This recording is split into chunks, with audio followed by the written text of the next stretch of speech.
సికింద్రాబాద్ ప్యాట్నీ సెంటర్లోని head post office వద్ద ఉద్రిక్తత నెలకొంది. తెల్లవారుజాము నుంచి ప్రజలు తండోపతండాలుగా వచ్చారు. ఫేక్ న్యూస్ నమ్మి పోస్టల్ ఆఫీసులో ఖాతా తెరిచేందుకు పేదలు వస్తున్నారు. పోస్టల్ బ్యాంకు ఖాతా ఉన్న వారికి కేంద్రం ఉచితంగా నగదు జమ చేస్తోందని ప్రచారంతో బ్యాంకుకు క్యూ కట్టారు. అలాంటిదేమీ లేదని అధికారులు చెబుతున్నా ప్రజలు వినిపించుకోవడం లేదు.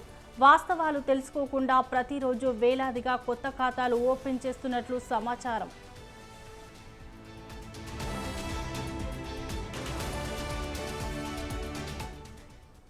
ఇక ఇదే అంశంపై మరింత సమాచారం మా ప్రతినిధి క్రాంతి అందిస్తారు. చెప్పండి క్రాంతి.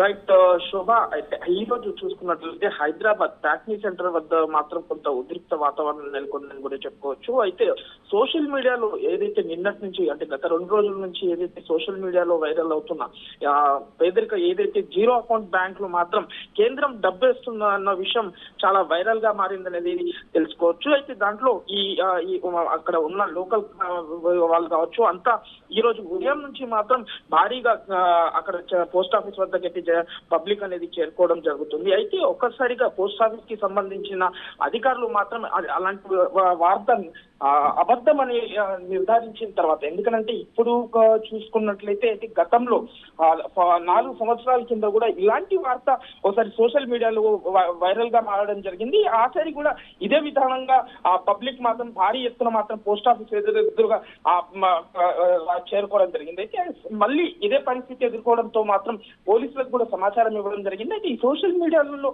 ఇలాంటి ఫేక్ వార్తలను ప్రచారం చేసే వాళ్ళపై కఠినమైన చర్యలు తీసుకోవాలని కూడా అక్కడ ఉన్న పబ్లిక్ ఏదైతే ఆ పోస్ట్ ఆఫీస్ కి చెప్పడం కావచ్చు, లేదంటే పోస్ట్ ఆఫీస్ అధికారులు కూడా పోలీసుకి అయితే ఇన్ఫార్మ్ చేయడం అయితే జరిగిందని చెప్పుకోవచ్చు Shobha. Right, thank you Kranti.